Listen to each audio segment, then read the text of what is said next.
Hey guys, welcome back to Clownfish TV. This is Neon. I am here with Geeky Sparkles. Hello. And this shouldn't come as a surprise to anyone, but apparently some game developers are afraid of YouTubers. I'm to list journalists, game developers. Yeah, so media, studios. They do listen. They do listen. Animators, would-be animators, would-be animators using buy us my class to hawk their products and try to find a job for themselves. Yeah. Anyway, we're gonna talk about this. This is coming from Fandom Pulse, John F. Trent, and he got it from Reddit. And apparently, there's a whole discussion in Asmongold's subreddit about how some developers are coming out and saying it. Yeah, they pay attention to YouTubers. They're afraid of YouTubers, and this is kind of along the same lines as Hollywood. We know that Hollywood pays attention. We did a video on this a couple of months ago that they're paying attention to YouTubers. That part of the reason that Disney is pivoting now, they're running out of money, but they're also listening to YouTubers. They're looking at the numbers and they're like, oh my God, yeah, these videos are getting hundreds of thousands of views and they don't like our product. And then we're seeing the money. Like if the money was good, right? Like if Star Wars hadn't fallen off and Marvel hadn't fallen off, I don't think they would care. They'd be like, F you, we got all kinds of money, whatever. Pretty much, yeah. But now they're like, why? Why are things going so badly? Oh, those pesky YouTubers. It's their fault. Now, apparently, yeah, devs are talking like you don't want to get on the wrong side of YouTube. You don't want the YouTubers to make fun of your game because nobody's going to buy it. I'm like, here's the thing. I'm going to be honest. I think the general public makes a decision based on whether or not they have any interest in it, and YouTubers just voice their concerns as members of the general public. You know I think that's what it is. Like, I usually say something, if I say something that's not going to go well, I usually look at it and I try to gauge what I think of it and what I think other people are going to think of it, especially if it's something I'm a fan of and I know other fans. And that's usually when I give my opinion. And a lot of times, not always, but a lot of times I'm right. And they could just pay me to tell them not to do stuff, and we could save everybody a lot of time and money. Yeah, right? Like, instead of bringing in these consulting firms, just bring in some, like, actual nerds and just be like, would you buy this? Yes or no? So let's talk about this. Before you get into it any further, please subscribe for more pop culture news, views, and rants. Guys, you get woohoo if you do. Woohoo! Go out to clownfishminus.com. I just put a new podcast episode up yesterday. We got some paywalled content out there. We got some merch out there. Help support the channel. It's greatly appreciated, guys. Yep. Yeah, so again, this comes from Fandom Pulse. Kingdom Come Deliverance 2 developer Daniel Vavra claims big studios are terrified of YouTubers like Critical Drinker and Asmongold. Now, this is in another language, and they translated it on Reddit, I guess. But he said, listen, I've heard that the big developers and companies are really scared of hate tubers. Hate tubers. Wait, so basically, if you don't like what they do, you're a hate tuber. Hate tuber. If you don't think that they're going in a good direction and you don't like some of the choices they're making, you're a hate tuber. Maybe you're just somebody who's pointing out that your choices are stupid. Yeah, so I actually don't disagree with what he's saying. He said, the kind of guys who started criticizing Critical Drinker, Asmongold, and others who started criticizing big companies. He continued, I thought it was so niche. So Asmon's got a few million followers. His videos have some impact, but he's definitely not what everybody is watching. I would actually agree with this. Like we've said before, it's not because of people like us or people like Nerdrotic or Critical Drinker or whoever that people are tuning out from these shows. They're tuning out from these shows and they're telling you why they're tuning out. Right. If you just listen to them, they might have a point. Right. Sometimes I think people take it too far. I'm not going to lie. I do think there are some people who that's all they do. Their whole identity is just to be like, bitch about stuff. But I think sometimes as people are like, look, this is a bad idea. It's not working. And maybe you should stop calling your audience names. Stop calling them bigots and Nazis. And now we've even got people on the left who are like, yeah, maybe we shouldn't call people bigots and Nazis. They don't want to buy from us if we call them bigots and Nazis. I know, right? Imagine that. Shocker. Anyway, he said, yeah, he noted, and now I found out from some people that companies are really terrified of them, and it's really having an impact. That when somebody starts to critique the game in the corporate world, that does have an impact. So yeah, he talked about his own criticisms of AAA studios and how they react to the criticisms by YouTubers. It's unsustainable how these corporations do it, considering that they've now made games that nobody wanted, and they even said it.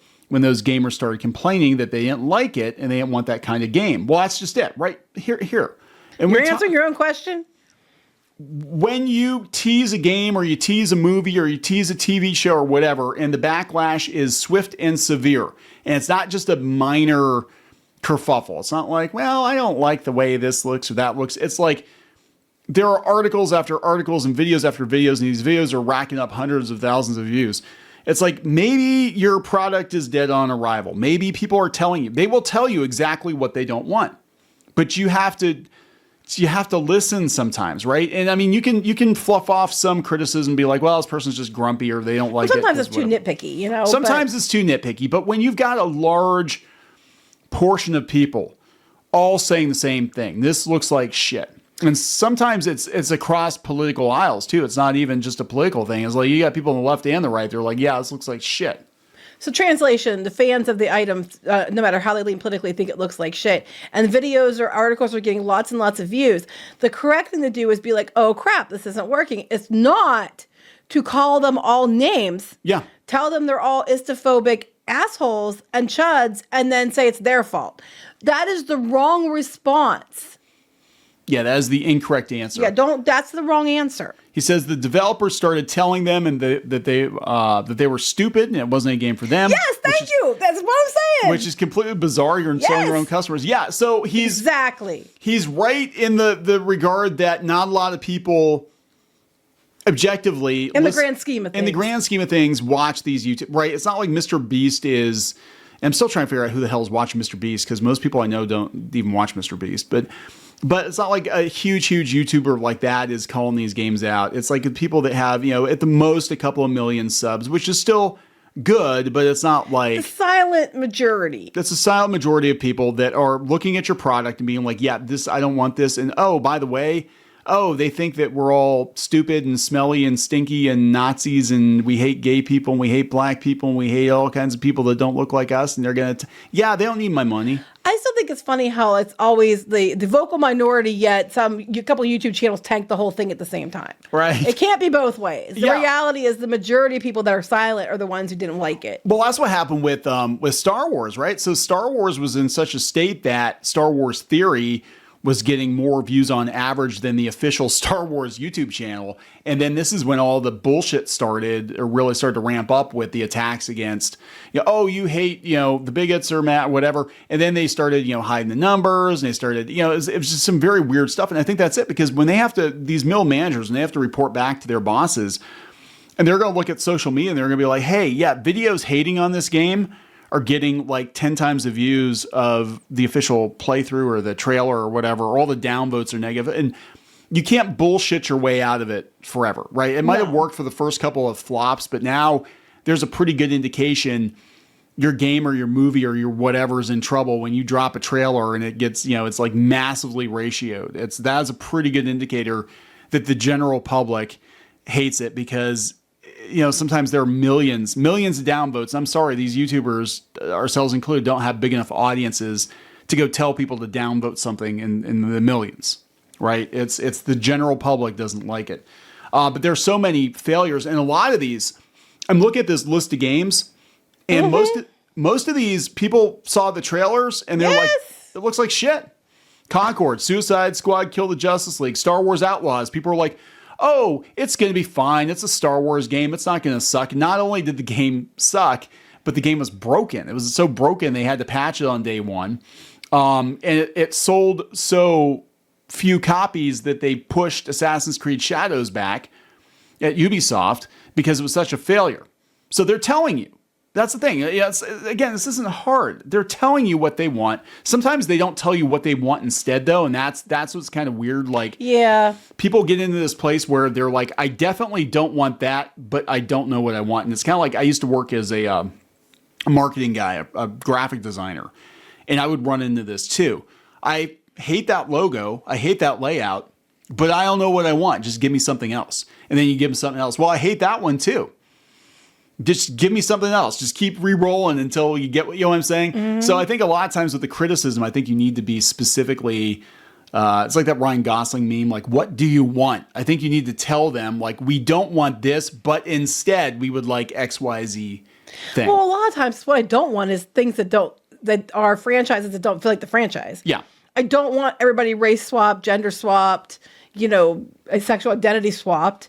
And I don't want more, and the thing is, there's a difference between things that are done organically and are good and things that are done just for forced diversity, and people can tell the difference. They don't want that either. But they would totally be acceptable about things that, well, they used to be, but I think some people polarize now. They aren't even now. But acceptable about, organic diversity. Yeah, people really didn't pay a whole lot of attention to it until it was so in your face.